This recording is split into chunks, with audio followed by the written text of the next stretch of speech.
Thank you. I'd like to thank Professor Frantz Grenet for the invitation to address you here today. And I'd like to express my gratitude for your hospitality and for the true friendship and love in all its forms that I have been shown in the last 2 weeks.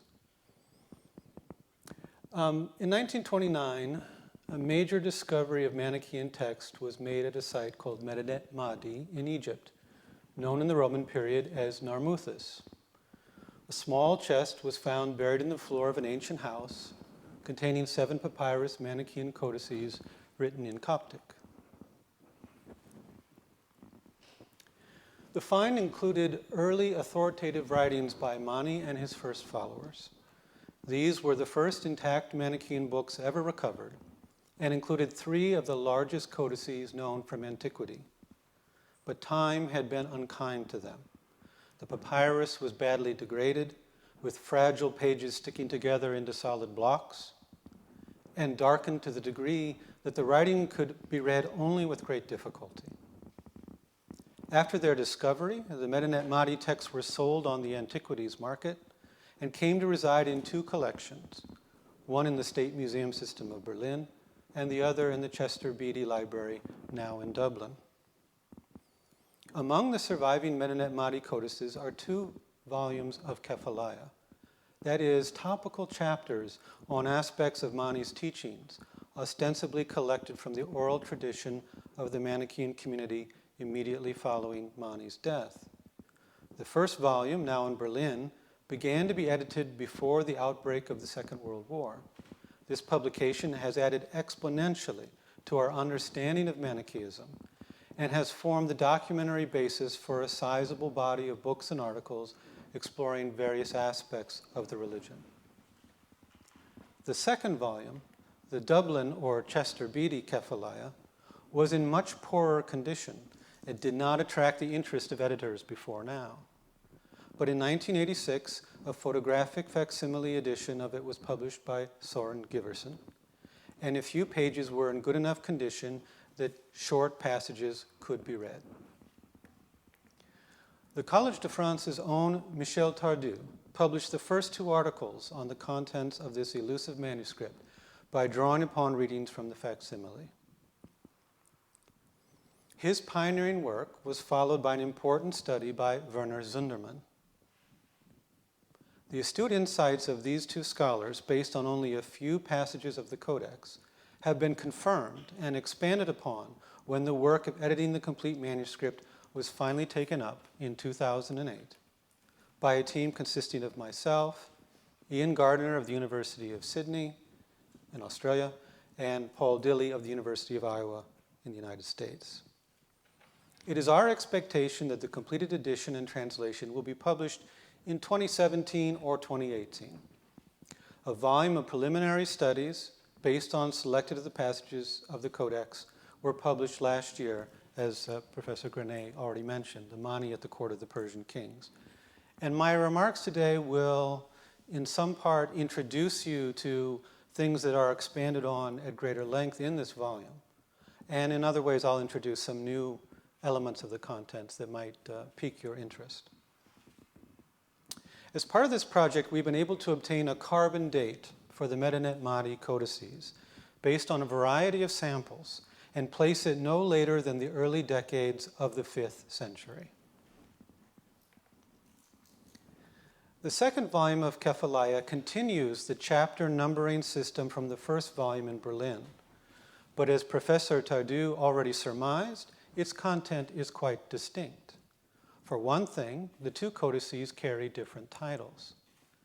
The Berlin Codex is entitled The Kephalaia of the Teacher, whereas the Chester Beatty Codex bears the title The Kephalaia of the Wisdom of My Lord Manichaeos.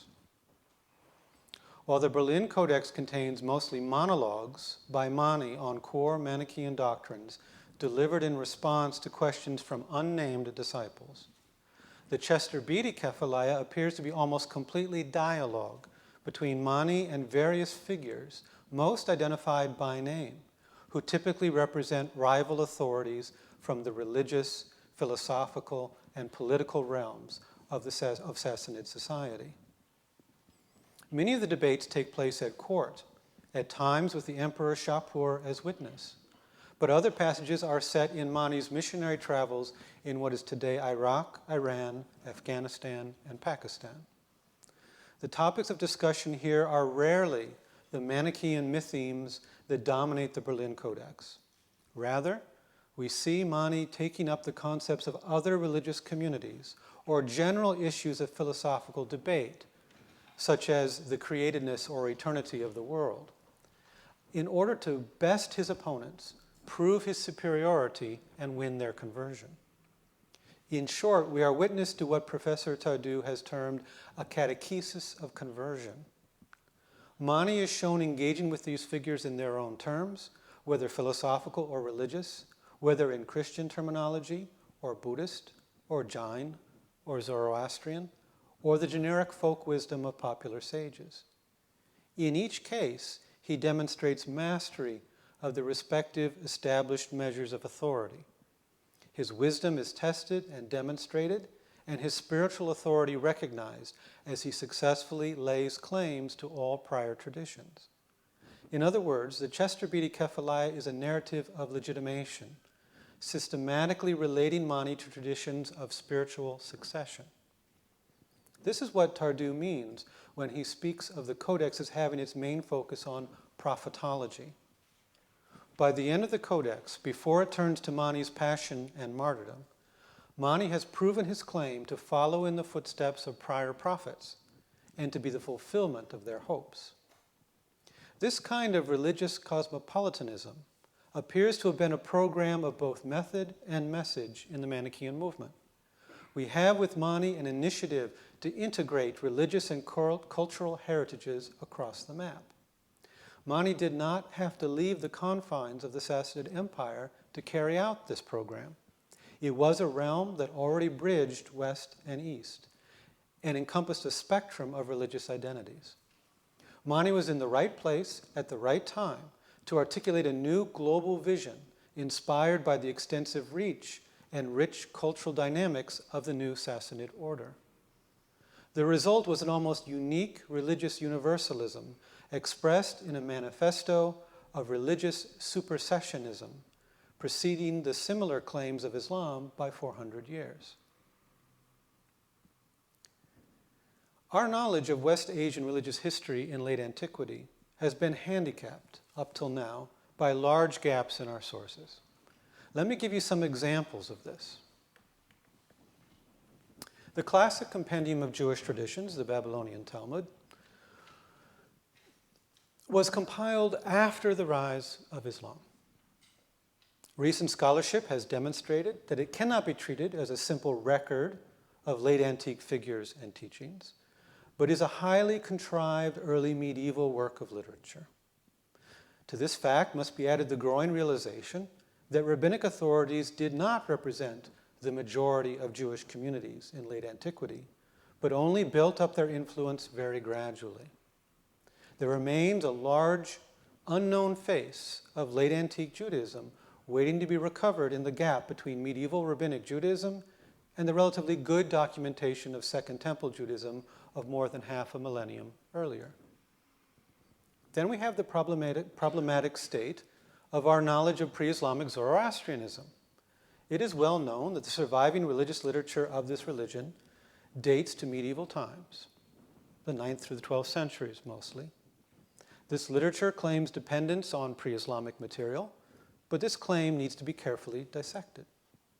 If the ritual texts of the Avesta were in effect frozen in time from a period approximately 1,000 years prior to Mani, and not committed to writing until very late in the Sassanid period, and the medieval compendia date to 1,000 years after him, we are left with 2 millennia of intervening religious history and development for which the evidence is remarkably slim.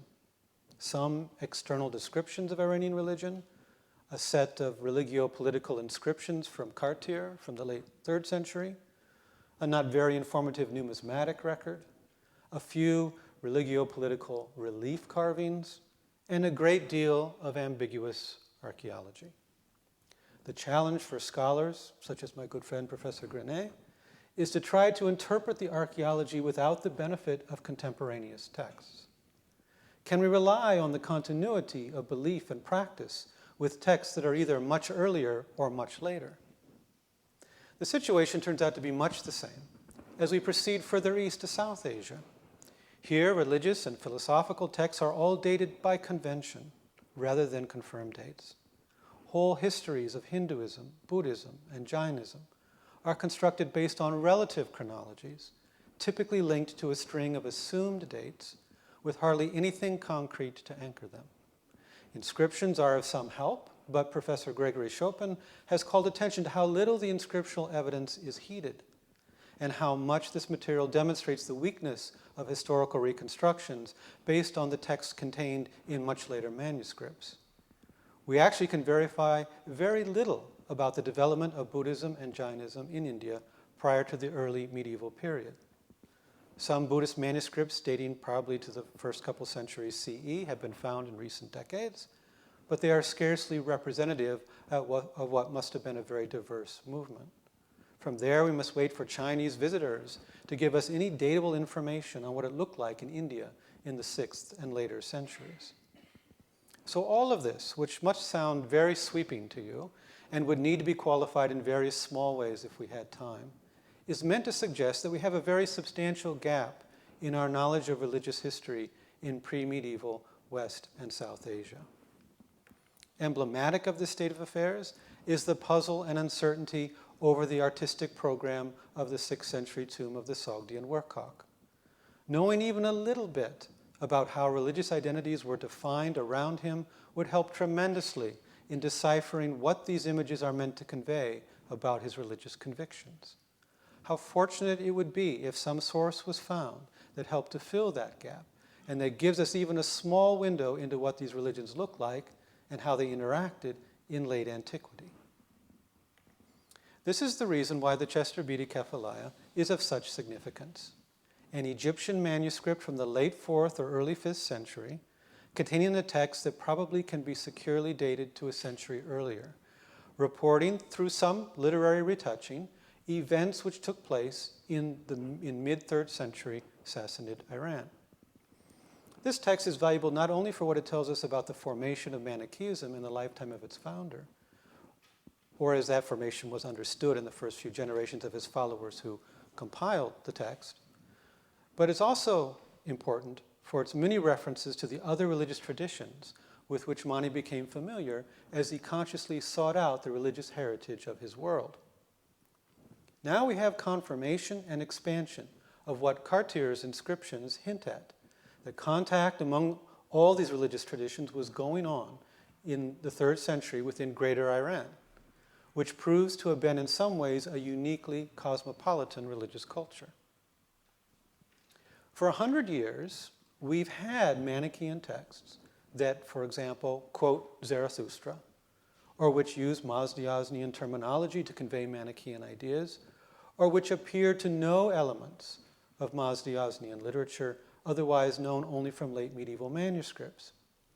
But all of this material that we've had for this time is in Iranian languages and texts that date to 9th or 10th centuries themselves, roughly contemporaneous with the great renaissance of Mazdiasnian literature in the post-Islamic period. The Chester Beatty Kephalaia as a manuscript pushes the date back to the late 4th century and as a composition to the late 3rd century.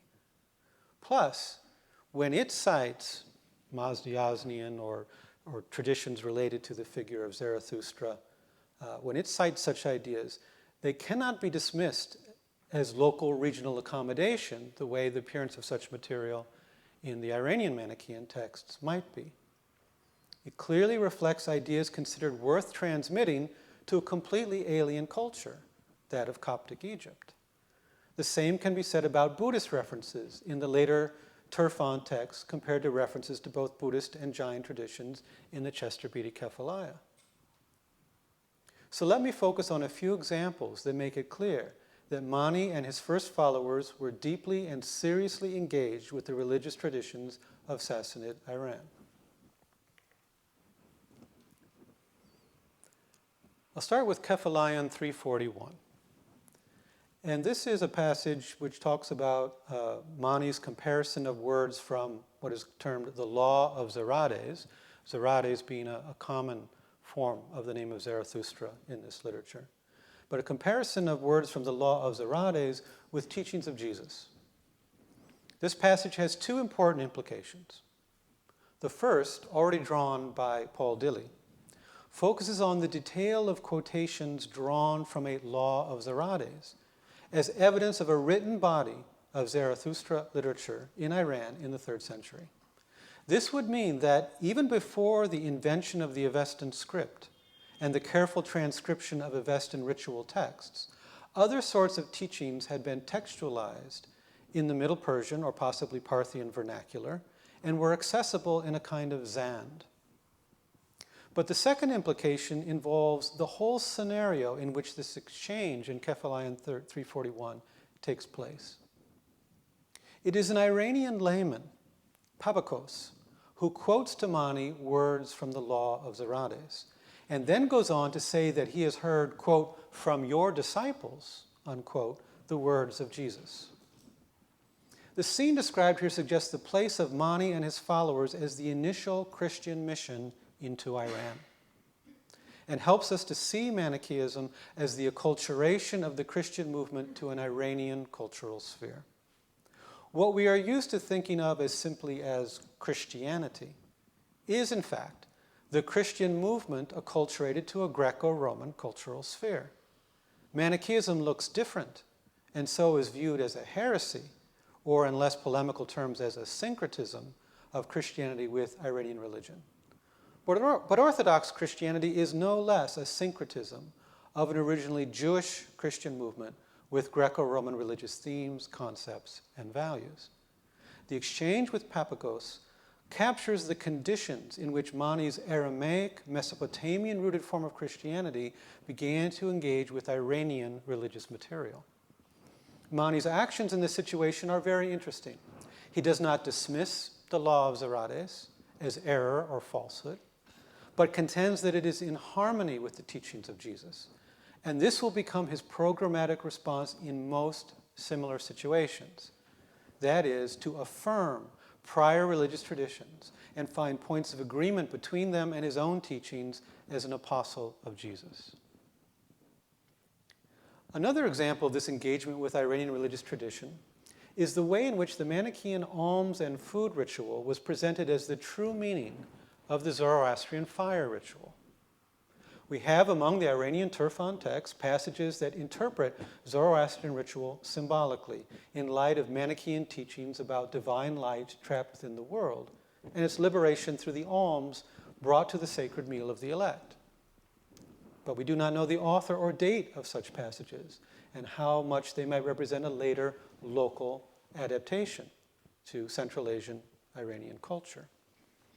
But Kephalaia 326, in the Chester Beatty Kephalaia, now gives us substantially the same interreligious engagement in the mouth of Mani himself. Speaking to a judge named Adrabat, Mani explains the ritual of gathering fire from house to house and bringing it to the great sacred fire. Its true meaning, he says, is the gathering of alms for the ritual meal, and the fire that is in food going to the great fire which is in the sun and the moon. This, he says, is the Eucharist. He also addresses certain branches, which may refer to the Zoroastrian Barson, and says that they symbolize the commandments. So this is an additional passage not discussed in the book, where we see this engagement with Iranian religious culture. My third example is the great surprise of finding a version of a story well known from the Shahnameh, where the legendary Kai Khusro abandons his throne to go off in search of higher things, disappearing in the mountains to the great consternation of his court. Until now, we have had no way to know for certain how far back this story goes prior to Ferdowsi. Since the Kephalaia manuscript can be dated to the end of the 4th century, and the text it contains almost certainly belongs to the late 3rd century, we now know that the legend dates back at least to the beginning of the Sassanid era. Even in the Shahnameh version, we can see the tension between Khusro's ascetic and world-denying attitude and typical Iranian affirmations of world, family, and society. In the Manichaean version, these tensions appear even more elevated, as Khosrow the Blessed, as he's called in this text, proposes to leave behind the world, prompting a strong reaction from his nobles. One of them, named Yuzanis, the son of Tio, represents the familiar character Bizan, or Vizan, son of Gyo, found in the same story in the Shahnameh. He asks, "This land to which you will go, is there food and drink in it? Does one marry women there, and do they become pregnant and give birth? Is there gold and silver, war and hunting?" Khosrow replies, "There is not a single one of these things in that place. Rather, the one who will go to that land, he will make ambrosia and will neither hunger nor thirst. He will not experience the evils of the body or battles forever." But this life is not for Yuzanis, who replies, "I will not go to that land.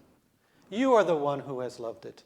But I will go to Persia, and I will do the things that you have abandoned in that place. I will make war and battle and hunt. Then I will follow you." What follows is Khosrow's prediction that Yuzanis will not succeed in having it both ways. And the passage concludes, as it does in the Shahnameh episode, with Yuzanis and others failing to get home, doomed to be lost in the mountains. Two other interesting features appear in this version of the story in the Chester Beatty Kephalaia. The first is that the inspiration for Khosrow's decision to revoke his throne and enter a spiritual quest is a human sage figure named Danan, the son of Danan. And this figure is known from none of the other versions of the Kai Khosrow episode that we have in other literature. And so I'd be very happy with any suggestion you might have about this name or the identity of this figure. Also of interest is the ultimate fate of Khosrow, always somewhat ambiguous in all versions of his story. Here, you'll note that he climbs a tree into the land of light. The discovery of this earliest witness to Iranian epic certainly has far-reaching implications for our understanding of the history and development of Iranian narrative traditions. To find it in a Coptic text from Egypt adds an extra twist of notability. At the same time, it offers yet another example of how Mani and his early followers engaged with Iranian culture wherever they could and found within it material amenable to their fundamental worldview. Having considered these elements of native Iranian culture in the Chester Beatty Kephalaia, let us turn now to a few examples of the cosmopolitan conditions in Iran in Mani's time, as evidenced by further episodes from the Codex. Michel Tardieu noted a passage in the Chester Beatty Kephalaia referring to the king of Tehran, known from medieval Iranian Manichaean texts from Turfan, not Tehran. Werner Zundermann likewise pointed out that the Codex mentioned the figure Gundesh, who also appears in Iranian Manichaean fragments he had edited. In the Iranian versions of Mani's encounters with these individuals, which derive from a Central Asian context, it was not particularly surprising that Mani was called Buddha. Many Buddhist loanwords appear in the Turfan Manichaean texts and have been viewed as most likely local cultural adaptations. So what is quite surprising is that the same term in the form Buddhas turns up in the Chester Beatty Kephalaia. And here's the example from the story of the king of Tehran, where he calls Mani, he says to Mani, you are Buddha. Clearly, this terminology does not derive from a regional adaptation of the story. And similarly, in the Gundesh material, also found in the Chester Beatty Kephalaia, compared to a Parthian text that we had previously, we see again the same basic episode occurring and the same references to Mani as both Buddha and apostle in the same way that the Iranian text did, but this in a considerably earlier Coptic text from Egypt. So clearly this terminology, therefore, does not derive from a regional adaptation of the story to local religious culture, but is an original component of Mani's engagement with multiple religious traditions in his own lifetime. In this remarkably cosmopolitan environment of Sassanid Iran, the Gundesh material in our Coptic text goes on at great length You see that there are several chapters, about a dozen chapters listed up there for the Coptic material covering Gundesh. And this goes on at such length that we speculate that it actually forms a separate hagiographical work that was later incorporated into the Kephalaia when it was assembled. In fact, the Chester Beatty Kephalaia has several passages where Mani talks about the historical Buddha, as well as a figure named Kabelos, whom Ian Gardner has convincingly argued represents the Kevalan Mahavira, founder of Jainism. He discusses them alongside of Zarathustra, or Zarades, and Jesus, as well as other prophets of the past. Another surprise is the inclusion of the Scythian figure Anacharsis, familiar to us from Greek literature, sometimes included in the lists of the 7 sages that are so popular in Greek philosophy. As an outsider figure who visits Greece in this already known Greek literature, he makes some acerbic observations about Greek fondness for wine and sex. So it is understandable that Mani found use for him as another representative of the ancient ascetic wisdom that Mani saw himself carrying forward. Of course, that Mani would know the stories of Anacharsis would seem to indicate the survival of Hellenistic literary and philosophical culture in Mesopotamia even after the devastation wrought on it by the invasion of the Romans in the mid-2nd century CE. In Mani's discussion of these figures of the past in the Chester Beatty Kephalaia, he systematically situates them in the world around him and affirms their religions as truly founded in an authentic, revelatory ascent to heaven. And this is this key passage from Kephalaia 342. Zarades was sent to Persia. He revealed the truly founded law in all of Persia. Again, Buddhas, the Blessed, he came to the land of India and Kushan. He also revealed the truly founded law in all of India and Kushan. After him again, Aurentes came with Kabelos to the east. Jesus Christ came to the west. They were seized from this place. They were taken up. They went, they saw, they came back, they bore witness. They made disciples of the people. Their witness exists until now in their writings in all these countries. In another passage, Mani outlines the common characteristics of each community of followers, giving brief accounts of their founder in a particular geographic location, the organization of the community and the succession of leadership established within it, and the preservation of records of the teachings in various kinds of texts. So he systematically goes through these other religious traditions with these components that are projected up there for you, showing how each of them have these aspects to them.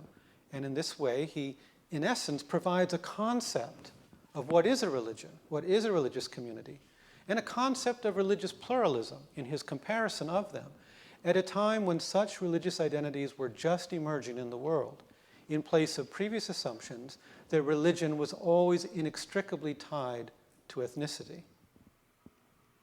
Of course, Mani himself lays claim to all of these traditions as their successor and perfecter, such as in this text from Kephalaia 154, which is actually in the earlier volume, the Berlin Kephalaia. The writings, wisdom, apocalypses, parables, and psalms of the earlier churches are from all parts reunited in my church to the wisdom which I have revealed to you. As a river is joined to another river to form a powerful current, just so are the ancient books joined in my writings, and they form one great wisdom such as not existed in preceding generations. Now, we cannot miss the idea of supersession in his view of his own mission.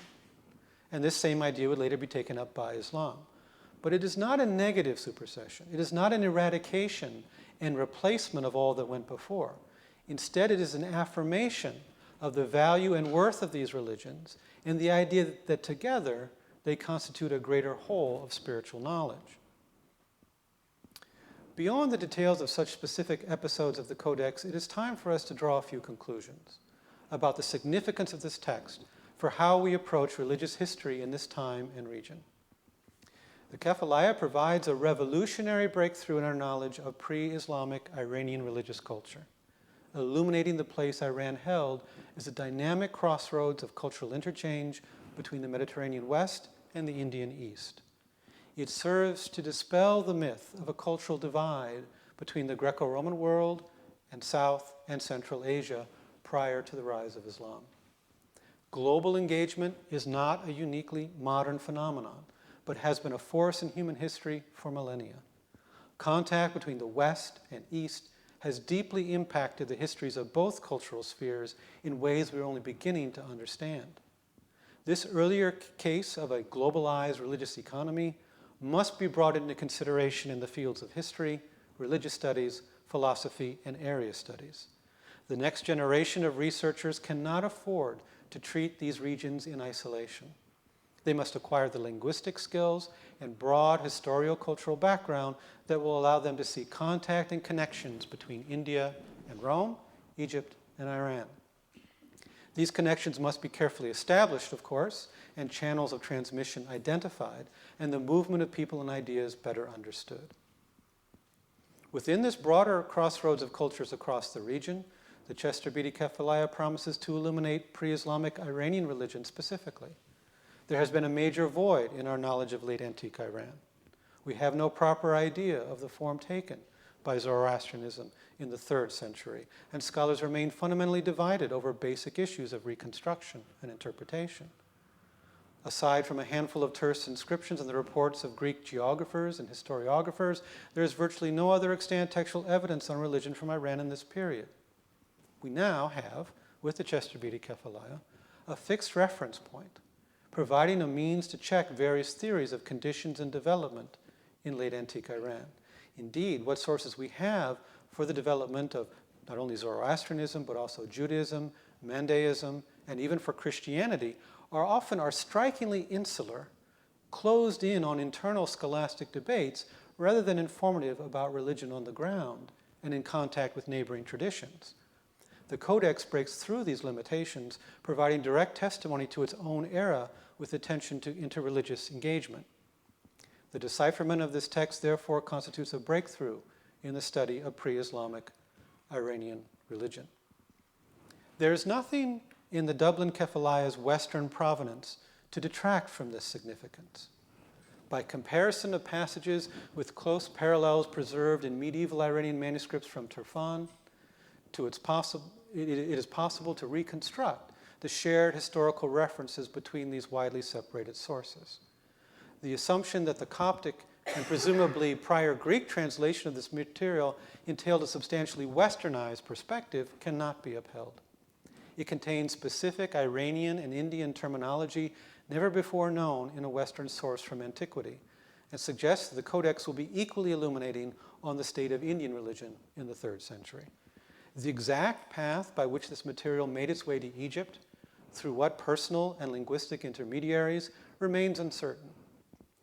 Given Mani's close connections to the Mesopotamian city of Al-Madain, or Seleucia, where a substantial Hellenistic cultural tradition still thrived close to his lifetime, it is conceivable that a Greek edition of the Kephalaia collection was produced already there in Mesopotamia and subsequently translated into Coptic.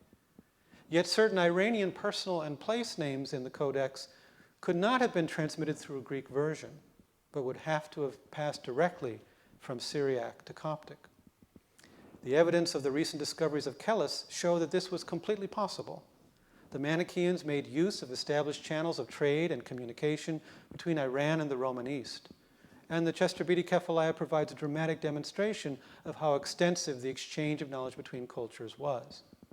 Mani and the Manichaeans played an active role in this cultural exchange, not only between Iran and the West, but also between Iran and Central and East Asia, as we are learning from new discoveries originating from China. And this is an example of one of those recently discovered Chinese paintings which have been found in Japan in the last decade. I truly believe that we are entering a new era of understanding ancient globalism, and it is my hope that it may offer some constructive insights into modern globalism, especially the lesson of Mani's relatively tolerant, affirming view of religious pluralism. Now that I have built up this codex in your estimation and expectations, let me add a final cautionary qualification. The text is highly fragmentary. broken passages often offer only tantalizing terms and phrases. The full range of photographic techniques have been brought to bear to make it more readable. Even so, we have lost far more from this codex than we have recovered. It gives us very valuable new points of data, but it will not solve all questions or even a fraction of current questions about late antique religion. But even small steps forward are welcome in this difficult but fascinating field.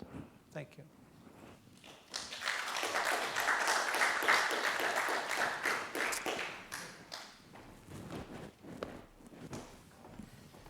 Thank you, Jason. Pleasure. And thank you for allowing much time to discussion, because certainly this very exciting material will give rise to many questions. So this book actually appeared last year, I think, or just Last year. Last year, and it is a sort of a forerunner of the complete commented edition, which you plan to publish within 2 or 3 years. That's correct. Yes, so that's our hope. And along the way, of course, any help we can get is greatly appreciated, which is why we've been presenting at conferences and why we published this preliminary set of studies in the hopes that people might have additional insights in the material that we have not yet recognized. Before asking questions to the audience, I would just like to ask you about the resurrection techniques you are using on this codex. Well, I know that the world of ancient papyrology has been, Western papyrology has been completely revolutionized during the last few years, because of the new techniques used, for example, for the Herculanum papyri from the papyri villa. I think these techniques were evolved in cooperation between some team in Sweden, some team in Israel. I don't remember exactly yet. And it's a complete revolution, because it appears now that at least 5 more, if not 10 more, of what could previously be read can be read.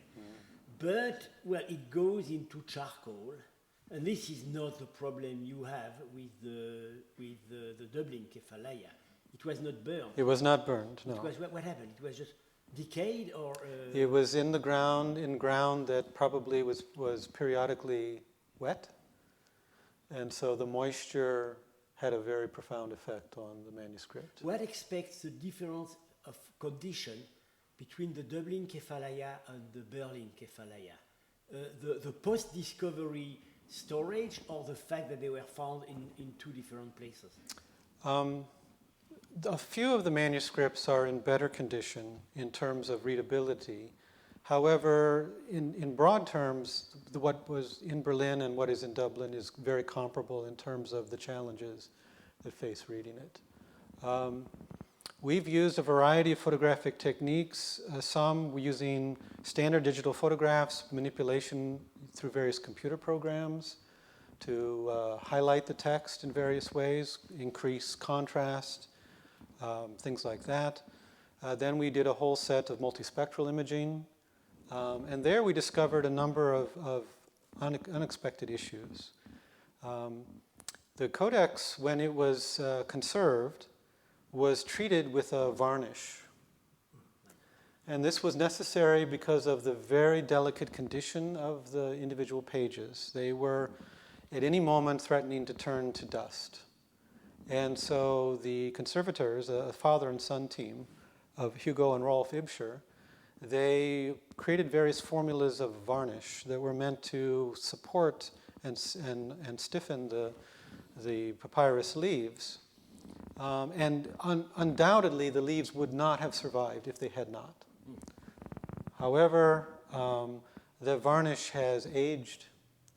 And so what was visible in the 1930s and even 1950s, when the conservation activity took place, is now less visible because the varnish is darkened. Was it photographed at the time of conservation? Some of the conservation process was recorded, some was not. So it's hit or miss. Sometimes we have older photographs, sometimes we do not. And so we are still working with some of those older photographs. We've pretty much exhausted the suite of photographic techniques we can apply at this point. Also, whether it's the varnish or the underlying ink, there's also an issue with the techniques that have been very successful with other ancient manuscripts. Often infrared imaging is very effective with ancient manuscripts. However, infrared is worthless with the Chester Beatty Kephalaia, perhaps because of the formula of the ink, and therefore actually ultraviolet is more effective on our manuscript than infrared. And so a lot of the other successes with infrared simply aren't applicable to our manuscript. So we've hit some real challenges in the project, but we don't want to delay the publication of the edition any further to keep tinkering around with other possible methods. We want to get the edition out in the shape that it's now reaching as quickly as we can so that other scholars will have full access to the text as we have it, and hopefully future generations of scholars will revisit and improve upon what we're able to do. But our goal from the very beginning has to do this edition as quickly as possible so that it's available to all scholars who wish to work on it, and not take 20 years to make sure that we feel that everything is absolutely perfected to our own satisfaction, because that kind of thing is not really useful. Which financial support do you have for the conservation, and is it adequate? We've had very good financial support. The Australian Research Council gave us a substantial grant. The National Humanities Center of the United States gave us substantial grants.